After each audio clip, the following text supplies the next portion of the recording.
నమస్తే, welcome to public TV news with Akhila. బులెటిన్ల ముందుగా హెడ్లైన్స్.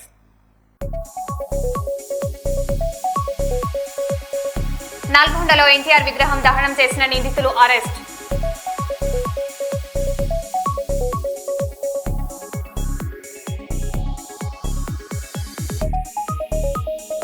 తిరుపతిలో అరటి ఆకుల దుకాణంలో చోరీ, 80,000 నగదు అపహరణ.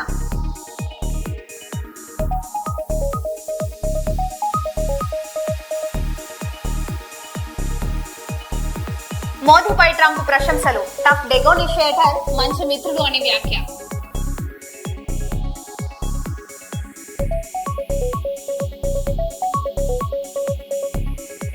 కర్నూలు శాప్ క్యాంపులో శానిటేషన్ వర్కర్లతో యోగా కార్యక్రమం.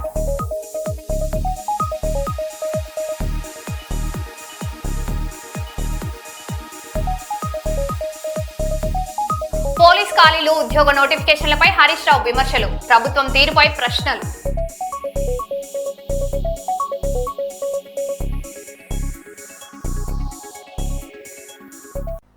సింగరేణి బొగ్గు పరిశ్రమ అభివృద్ధిలో భాగస్వామ్యమవుతున్న అధికారులు అంతా మూకుమ్మడిగా ఆందోళన బాటపట్టారు. హక్కుల సాధన కోసం అఖిల భారత బొగ్గు గనుల అధికారుల సంఘం ఆధ్వర్యంలో కోల్ బెల్ట్ ఏరియా అధికారులు రోడ్డెక్కి నిరసన చేపట్టారు. ఈ పాదయాత్రలో అధికారుల సంఘం ప్రతినిధులు, రామగుండం ఏరియా అధ్యక్షుడు మల్లేష్, భూపాలపల్లి నజీర్, మందమారి వెంకటేష్ రెడ్డి, ప్రజా ప్రతినిధులు రవీందర్ రెడ్డి, వీరారెడ్డి తదితరులతో పాటు సింగరేణి కోల్ బెల్ట్ ఏరియాకు చెందిన వందలాది మంది అధికారులు పాల్గొన్నారు.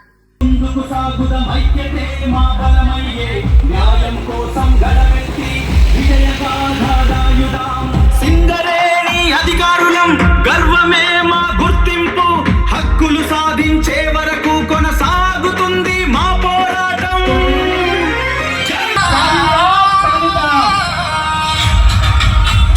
సింగరేణి అధికారులం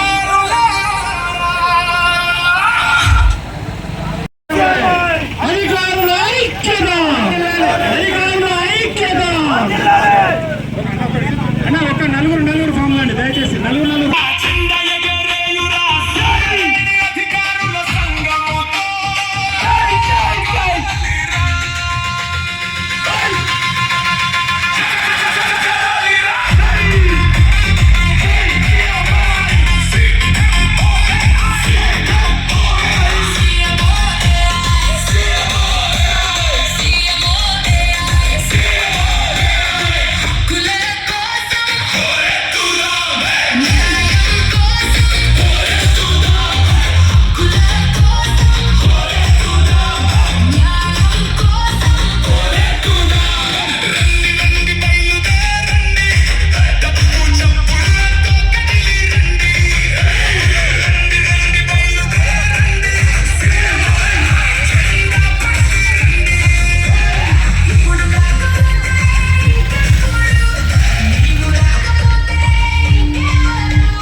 అందరికీ నమస్కారం. ఈరోజు అధికారులు నిరసనగా ఈ కార్యక్రమాన్ని చేయడానికి ముఖ్య కారణం ఏంటంటే, అందరికి రావాల్సిన PRP పర్ఫార్మెన్స్ రిలేటెడ్ పే ఇప్పటివరకు గత 2 years నుంచి చేయలేదు.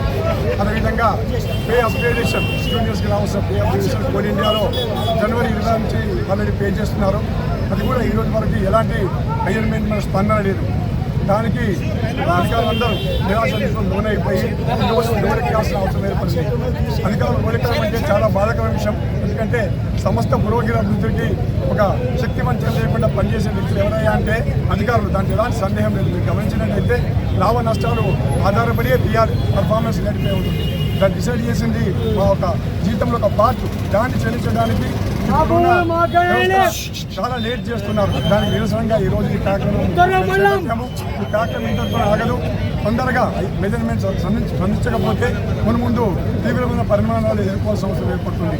ఇది సింగరేణి భవిష్యత్తు మీద ఇబ్బందికరమైన వాతావరణానికి గురి చేస్తుంది. ఇది మాకు చాలా బాధాకరం అనిపించిన తప్పని పరిస్థితిలో ఈ కార్యక్రమాన్ని చేపట్టాల్సి వచ్చింది.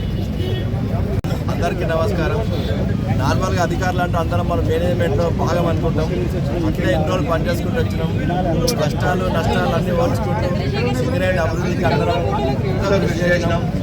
కాకపోతే ఏంటంటే మేము 2 years గత 2 సంవత్సరాల నుంచి ప్రతి అయ్యారంతా అధికారులు అయితే రాజకీయ నాయకులు అయితే మంత్రులు అయితే ఎమ్మెల్యే అయితే అందరినీ కలిసిన మా సమస్యలు పరిష్కారం కావాలని అందరినీ రిక్వెస్ట్ చేసినాం. గత 2 సంవత్సరాలు కనీసం 40 సార్లు కలిసినాం. అయినా కూడా మా సమస్యల పట్ల వాళ్ళు ఎలాంటి దృష్టి పెట్టట్లేదు. దాంతో మా అధికారులు అందరిలో కూడా నిరాశ తెలుసుకోలేకపోయింది. అధికారులు నిరాశ తెలుసుకోలేకపోతే సంస్థ ఖర్చు కాదు. మాకు కూడా రోడ్ల మీద రావడం ఇష్టం లేదు. మేనేజ్మెంటే మమ్మల్ని గుర్తున్నట్టు దీంతో కానీ మొత్తం ఇంతమంది అధికారులు బయటకు వచ్చింది. ఆల్మోస్ట్ 90% అధికారులు రోడ్డు మీదకి వచ్చింది. ఇప్పుడు ఇది స్టార్టింగ్ మాత్రమే. ఇంకా మాకు మేనేజ్మెంట్ స్పందించి మా ఈ సమస్యలు పరిష్కరించకపోతే నెక్స్ట్ స్టెప్లో స్టెప్ బై స్టెప్ దీన్ని తీవ్రత పెంచుకుంటూ వెళ్తాము. మా సమస్యల పరిష్కారం వరకు దీన్ని కొనసాగిస్తాము. కాబట్టి ఇప్పటికైనా మేనేజ్మెంట్ మేల్కొని మా సమస్యల మీద దృష్టి పెట్టి సత్వరమే పరిష్కరించాలని కోరుతున్నాను. Thank you. ఇప్పుడు మా ప్రెసిడెంట్ జనరల్ సెక్రటరీ గారు చెప్పినట్టు మమ్మల్ని అధికారులు సింగరేణి అధికారులను రోడ్ ఎక్కించడం అనేది చాలా వరకు మేనేజ్మెంట్ ఎప్పటికప్పుడు చెప్పుకుంటూ వస్తూ ఉన్నాము. మమ్మల్ని ఆ పరిస్థితికి అంటే నెట్టొద్దని. అయినా కానీ ఇప్పుడు 2.5 సంవత్సరాలు వెయిట్ చేసి ఇప్పటి వరకు కూడా రాకపోవడంతో ఈ రోడ్డు ఎక్కాల్సిన పరిస్థితి వచ్చింది. దయచేసి ఇది ఇప్పుడు మొదలు మాత్రమే. ఇక్కడ తర్వాత 19th రోజు మనం శ్రీరాంపూర్ రీజియన్లో జరుపుకోదలుచుకున్నాము. అట్లాగే ఆ తర్వాత మన కొత్తగూడెం రీజియన్లో కూడా ఇదే రకమైన కార్యక్రమాలు చేసుకుంటా ఉన్నాము. సింగరేణి అధికారులు ఎంత ఇది అంటే ఇప్పుడు ఇక్కడికి వచ్చిన వాళ్ళలో అందరూ కూడా ఆఫ్టర్ డ్యూటీ అవర్స్ పనులు ముగించుకొని వచ్చిండ్రు. తర్వాత కొంతమంది చాలామంది డ్యూటీలో ఉన్నారు. వాళ్ళు కూడా మాకు సంఘీభావం తెలుపుతూ ఉన్నారు. కానీ యాజమాన్య వైఖరి ఇదే పద్ధతిలో ఉన్నట్టుంటే ఖచ్చితంగా వాళ్ళు కూడా రిలే హంగర్ స్ట్రైకు, ఆ తర్వాత పూర్తి స్థాయిలో స్ట్రైకు కూడా వర్క్ టూరులు అట్లాంటి కార్యక్రమాలు చేపట్టడానికి కూడా. ఎందుకంటే మేమందరం పనిచేసేదే జీతం కోసం. ఆ జీతంలో భాగమైన పీఆర్పీని 2 సంవత్సరాల నుంచి పెండింగ్ పెట్టడం న్యాయమైన విషయం కాదు. అట్లాగే ఇంకొకటి ఏంటంటే 2017లో కోల్ ఇండియాలో వేజెస్ రివిజన్ జరిగినప్పుడు అన్యాయం జరిగిందని అప్పటి నుంచి పోరాటం చేస్తూ ఉంటే ఈ మధ్యనే అది సరి చేసి కోల్ ఇండియాలో సరి చేయడం జరిగింది. కానీ అదే విషయాన్ని ఇక్కడ అయిన వెంటనే చేస్తామని అప్పుడు 2017 నుంచి కూడా మాకు హామీ ఇచ్చినప్పటికీ తీరా అక్కడ జనవరి నుంచి చేసిన తర్వాత ఇక్కడ చేస్తారని అన్న క్రమంలో ఇప్పటి వరకు కూడా కాకపోవడం. ఎందుకంటే 1974లోనే మన సింగరేణి బోర్డు ఆమోదించింది. అక్కడ ఏముంటే ఇక్కడ అవి అమలు చేస్తామని వేజ్ రివిజన్లో అధికారులకు సంబంధించి. అట్లాంటిది ఇక్కడ చేయకపోవడం వల్ల చాలామంది నష్టపోతూ ఉన్నాము. ఎందుకంటే 2027లో మాకు నెక్స్ట్ రివిజన్ వచ్చేది ఉంది. ఆ లోపల ఇదైతే కూడా మాకు దాంట్లో ఫిట్మెంట్ కానీ అట్లాంటి బెనిఫిట్స్ జరిగే అవకాశం ఉంది. అందుకోసం అధికారులందరూ ఆందోళనతో ఇప్పుడు మేము ఒక్కసారి పిలిపియంగానే ఇంతమంది స్వచ్ఛందంగా వచ్చి ఇక్కడ డ్యూటీ అవర్స్ తర్వాత దాదాపు బెల్లంపల్లి నుంచి భూపాలపల్లి నుంచి కూడా వచ్చారు. కొత్తగూడెం నుంచి అక్కడి నుంచి కూడా వస్తామంటే మేమే వద్దన్న వాళ్ళు ఇబ్బంది పడడం బాగా ఇష్టం లేక. కానీ ఇదే విధమైన వైఖరి కొనసాగితే మాత్రం ఇది ఉధృతమవుతుంది. దయచేసి ఆ స్థితిలోకి యాజమాన్యం కానీ మన గవర్నమెంట్ కూడా మన స్థానిక ఎమ్మెల్యేల నుంచి కానీ మినిస్టర్ల నుంచి కానీ చాలాసార్లు విజ్ఞప్తి చేస్తే వాళ్ళు కూడా మా తరఫున మాట్లాడిన ఒక దశలో ఖచ్చితంగా సింగరేణి వాళ్ళ సమస్యలు ఉంటే అధికారులై కానీ ఉద్యోగులై కానీ వెంటనే తీర్చాలని. అయినా కానీ మా పీఆర్పీకి సంబంధించిన ఫైలు సీఎంఓ ఆఫీస్లో పెండింగ్ ఉంది. దాదాపు 6 నెలల నుంచి అక్కడే ఉంటా ఉంది. అది పురోగతి లేదు. వెంటనే దయచేసి ఈ విషయంలో గవర్నమెంట్ అట్లాగే సింగరేణి సంస్థ కళ్ళ చేసుకొని అధికారులను ఈ స్థితిలో నుంచి బయటపడేయాల్సిందిగా మేము ఈ మీడియా తరఫున విజ్ఞప్తి చేస్తున్నాం. Thank you. తిరుపతిలోని గాంధీ రోడ్లో ఉన్న ఓ అరటి ఆకుల దుకాణంలో చోరీ జరిగింది. బుధవారం అర్ధరాత్రి జరిగిన ఈ ఘటనలో క్యాష్ బ్యాగ్ లో ఉన్న సుమారు 80,000 రూపాయల నగదును గుర్తు తెలియని వ్యక్తి అపహరించినట్లు సమాచారం. ఘటనపై దుకాణ యజమానులు ఈస్ట్ పోలీస్ స్టేషన్ లో ఫిర్యాదు చేయగా పోలీసులు కేసు నమోదు చేసి దర్యాప్తు ప్రారంభించారు. సీసీటీవీ ఫుటేజ్ ఆధారంగా నిందితుడి కోసం గాలింపు చర్యలు కొనసాగుతున్నాయి.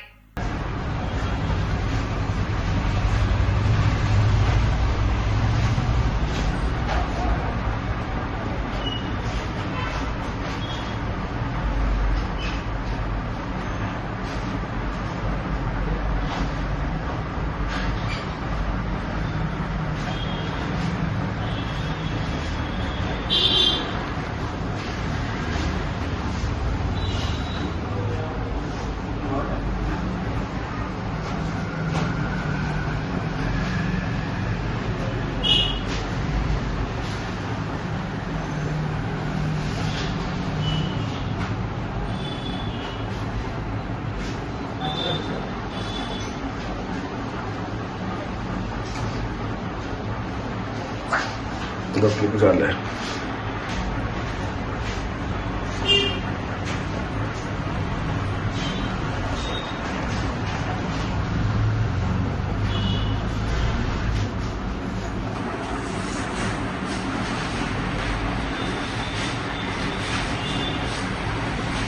रिप्लेस करते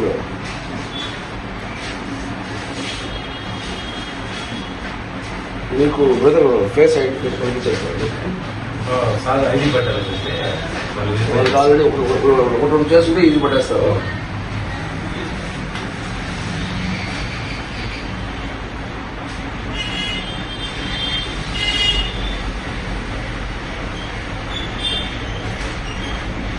కొంచెం ఫార్వర్డ్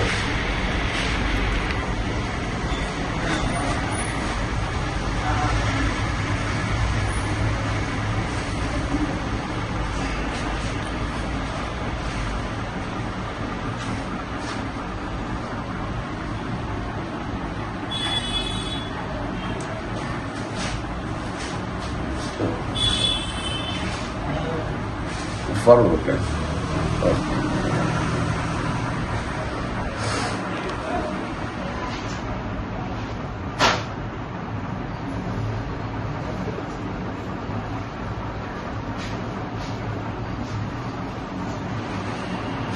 ఏమైనా 6 lakhs ఎక్కడ గ్యాప్ లేకుండా ఉంటుంది చూసినా రౌండ్ సెట్ వేస్తాడే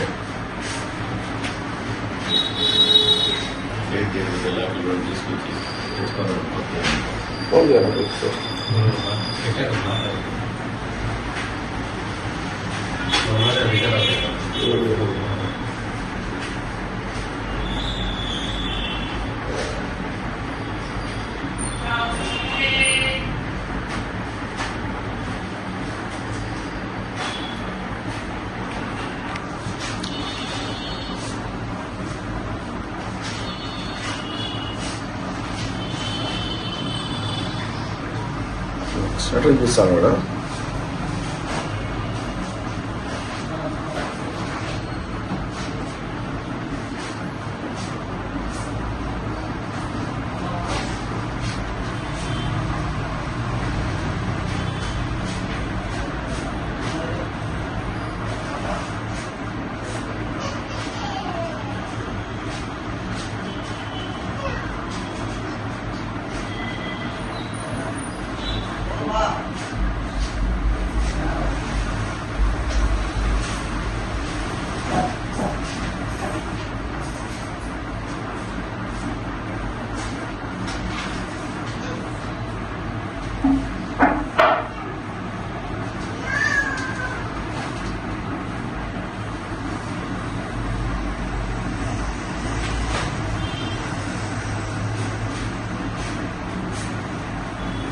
ఏపీ ఉప ముఖ్యమంత్రి పవన్ కళ్యాణ్ సూర్యాపేట జిల్లా కేంద్రంలో కొద్దిసేపు సందడి చేశారు.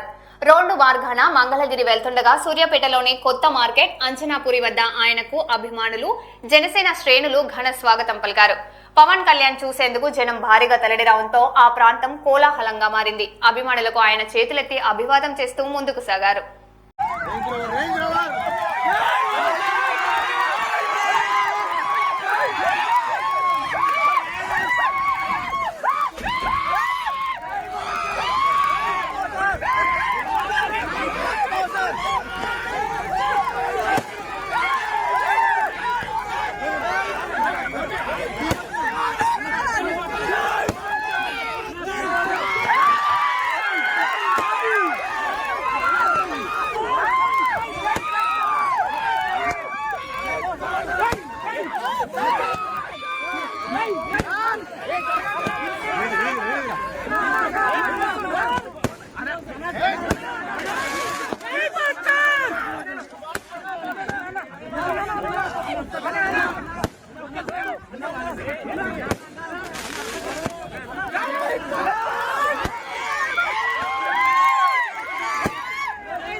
ప్రతిపక్ష నేత రాహుల్ గాంధీ విద్యా వ్యవస్థపై కీలక వ్యాఖ్యలు చేశారు. భారత్ జోడో యాత్రలో యువతతో మాట్లాడినప్పుడు వారి కలలు సాంప్రదాయ ఉద్యోగులకు భిన్నంగా ఉన్నాయని అన్నారు. అయితే ప్రస్తుత విద్యా వ్యవస్థ పిల్లల ప్రతిభ, అభిరుచులను గుర్తించకుండా కొన్ని వృత్తులకే పరిమితం చేస్తుందని విమర్శించారు. ప్రతి బిడ్డ తన కళను ఎంచుకునే హక్కు కలిగి ఉందని, ఆ కళను సాకారం చేయడం విద్యా వ్యవస్థ బాధ్యత అని రాహుల్ గాంధీ పేర్కొన్నారు. Some time back, I walked from Kanyakumari to Kashmir. 4,000 kilometers रास्ते में आप जैसे लाखों युवाओं से मैं मिला, हजारों युवाओं से मेरी बात हुई, डिस्कशन हुआ और मेरा एक ही सवाल होता था, आप क्या करना चाहते हो? मुझे 5 जवाब मिलते थे, छठा जवाब नहीं मिलता था. Engineer, doctor, lawyer, IAS or then forces. These are the 5 answers I used to get.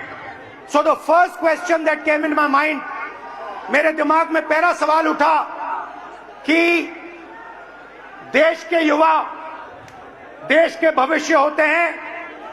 हमारा एजुकेशन सिस्टम हमारे युवाओं को सिर्फ 5 ऑप्शंस क्यों देता है? यह सवाल बहुत बार मैंने पूछा, वही जवाब मिला. तो यात्रा पे मैंने 15-16 लड़कियों के साथ मीटिंग की और उनसे पूछा क्या आप करना चाहती हो? किसी ने कहा इंजीनियर, किसी ने कहा डॉक्टर, किसी ने कहा लॉयर. वही 5 जवाब. और फिर मैंने उनसे पूछा, मुझे सच बताओ क्या करना चाहती हो? तुम्हारे दिल में क्या है? सच्चाई ये थी कि जो वो करना चाहते थे और ये जो 5 ऑप्शंस थे, इसमें बहुत फर्क था. कोई ऑथर बनना चाहती थी, कोई डांसर बनना चाहती थी, कोई एस्ट्रोनॉट बनना चाहती थी. फिर मैंने एक टेस्ट किया. मैंने उन्हीं लड़कियों से एक सवाल पूछा, आप में से कितनी लड़कियां पायलट बनना चाहती हैं? एक भी लड़की ने हां नहीं कहा. वहां पे चीफ मिनिस्टर का हेलीकॉप्टर था. मैंने हेलीकॉप्टर पायलट से कहा, 5-6 लड़कियों को आप हेलीकॉप्टर में ले जाइए, जॉय राइड कराइए, कॉकपिट दिखाइए. फ्लाइट हुई, लड़कियां हेलीकॉप्टर पे गईं. जैसे ही वापस आई, मैंने सवाल पूछा, क्या करना चाहती हो? सारी की सारी लड़कियों ने कहा, हम पायलट बनना चाहती हैं. मतलब हिंदुस्तान का एजुकेशन सिस्टम, सबसे पहली कमी इसकी कि हम जो हमारे बच्चों के सपने हैं उनको पूरा नहीं करते हैं. जो उनके ऑप्शंस हैं, जो वो ऑप्शंस चाहते हैं, उनकी हम रिस्पेक्ट नहीं करते. उसके बाद यात्रा के बाद मैंने एजुकेशन सिस्टम के बारे में और थोड़ा सोचना शुरू किया. सवाल उठे. दूसरा सवाल, पब्लिक सेक्टर एजुकेशन सिस्टम क्यों खत्म हुआ और प्राइवेट सेक्टर का जो एजुकेशन सिस्टम है ये इतना महंगा क्यों है? కర్నూలు నగరం 4వ పట్టణ పోలీస్ స్టేషన్ పరిధిలో అడ్వకేట్ మహమ్మద్ నవీద్ పై గుర్తు తెలియని వ్యక్తులు కత్తితో దాడి చేసి హత్యాయత్నానికి పాల్పడినట్లు పోలీసులు తెలిపారు. 1 టౌన్ గడ్డ వీధికి చెందిన మహమ్మద్ నవీద్ రియల్ ఎస్టేట్ వ్యాపార తగాదా జరగడంతో అదే ప్రాంతానికి చెందిన వ్యక్తులు కత్తితో దాడికి పాల్పడినట్లు తెలిసింది. నిందితుల కోసం దర్యాప్తు చేస్తున్నట్లు 4వ పట్టణ పోలీసులు తెలిపారు.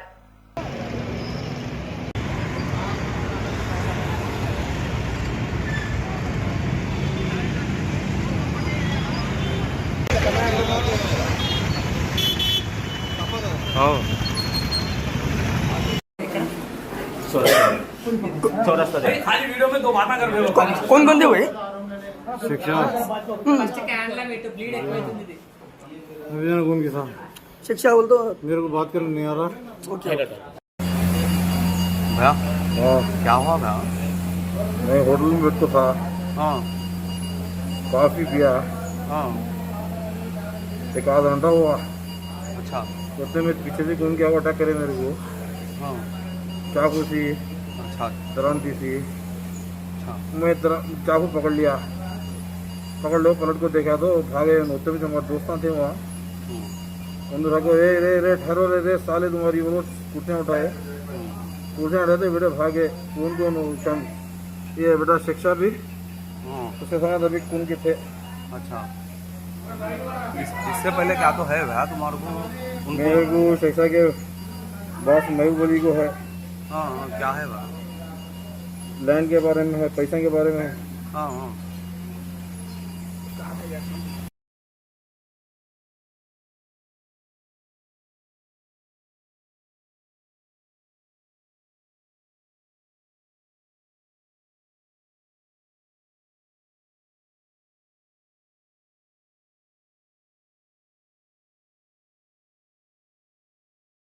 కడపలో సిపిఎం జిల్లా కార్యదర్శి జి చంద్రశేఖర్ ఎస్ఐఆర్ సర్వేపై ఆందోళన వ్యక్తం చేశారు. ఓటర్ల గుర్తింపు ప్రక్రియలో పేదలు, అణగారిన వర్గాల ఓటు హక్కులకు భంగం కలగకుండా ఎన్నికల కమిషన్ జాగ్రత్తలు తీసుకోవాలని కోరారు. వలస కార్మికులు, ఉద్యోగరీత్యా ఇతర ప్రాంతాల్లో ఉన్న వారి ఓట్లు దొంగిలించకుండా స్థానికంగానే కొనసాగించాలని డిమాండ్ చేశారు. సర్వే ప్రక్రియ హేతుబద్ధంగా జరగాలని సిపిఎం నేతలు పేర్కొన్నారు. ఈ నెల జూను 15వ తేదీ నుండి రాష్ట్ర వ్యాప్తంగా ఎస్ఐఆర్ ఓట్ల సవరణ నిర్వహిస్తూ ఉన్నారు రాష్ట్ర టీడీపీ ఎన్డీఏ ప్రభుత్వం. ఈరోజు 3 రోజులు గడిచింది. జిల్లా వ్యాప్తంగా వస్తున్నటువంటి పత్రికల్లో వార్తలు చూస్తే చాలామంది వాళ్ళ పుట్టుకకు సంబంధించినటువంటి సర్టిఫికెట్లు కానీ, ఆస్తులకు సంబంధించినటువంటి డాక్యుమెంట్స్ కానీ, ఇలాంటి వాళ్ళ చదువులకు సంబంధించినటువంటి సర్టిఫికెట్లు కానీ ఇతరత్ర ఎవరు చూపించలేకున్నారు, వాళ్ళ దగ్గర లేవు. కాబట్టి ఆధార్ కార్డు ఆధారంగా, ఓటు కార్డు ఆధారంగా ఈ ఓట్ల సవరణ సర్వే జరగాలని చెప్పి భారత communist party, Marxist, CPIM Kadapa జిల్లా కమిటీ జిల్లా కలెక్టర్ను కోరుతా ఉంది. రెండోది, ఈరోజు వలస కార్మికులుగా ఉన్న వాళ్ళు 2 నెలలు, 3 నెలలు, 4 నెలలు, 6 నెలలు కూడా ఇతర ప్రాంతాలకు, ఇతర జిల్లాలకు, ఇతర రాష్ట్రాలకు వెళ్ళి వస్తూ ఉన్నారు. ఈ సర్వే అనేటువంటిది సెప్టెంబర్ 15 వరకు ఎండ్ ఆఫ్ డేట్ అని చెప్పారు. ఈ లోపల రాకపోతే వాళ్ళ ఓట్లన్నీ కూడా తొలగించేటువంటి పరిస్థితి వస్తుంది. ఇది భారత సిటిజన్షిప్కు ముప్పు కలిగించేటువంటి వ్యవహారంగా ఉంటుంది. కాబట్టి చుట్టుపక్కల ఉన్నటువంటి స్థానిక ప్రజలను విచారించి అటువంటి వలస కార్మికుల యొక్క ఓట్లను యథావిధిగా కొనసాగించాలని చెప్పి మేము కోరుతా ఉన్నాం. అలాగే చాలామంది జీవనోపాధి కోసం విదేశాలకు వెళ్తూ ఉన్నారు, గల్ఫ్ కంట్రీస్కి వెళ్తూ ఉన్నారు. వాళ్ళు 3 సంవత్సరాలకు ఒకసారి, 2 సంవత్సరాలకు ఒకసారి, 5 ఏళ్ళకు ఒకసారి ఇంట్లో వస్తారు. అటువంటి వాళ్ళందరినీ కూడా తొలగించేటువంటి పని చేస్తూ ఉన్నారు.